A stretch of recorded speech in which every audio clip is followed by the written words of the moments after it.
Sebuah video viral memperlihatkan kejadian menyeramkan. Diunggah akun Instagram @terangmedia pada Kamis, tanggal 12 Mei tahun 2022. Dalam video terlihat seorang bocah perempuan tampak membuka pintu rumah. Ia pun lantas mengajak masuk tamu yang berada di luar rumah tersebut untuk masuk. Ia pun bergegas menutup pintu rumah, seraya menarik tamu itu. Sang perekam lantas menanyakan siapa yang diajak masuk ke dalam rumah. Bocah itu pun menjawab dengan santai, "Ayam sama teman-teman," ucap bocah tersebut. Sang perekam pun kembali bertanya, "Mana teman-temannya siapa?" dengan nada keheranan.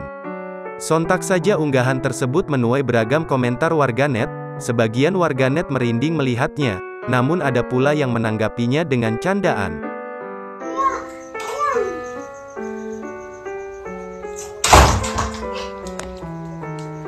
Kenapa, Is?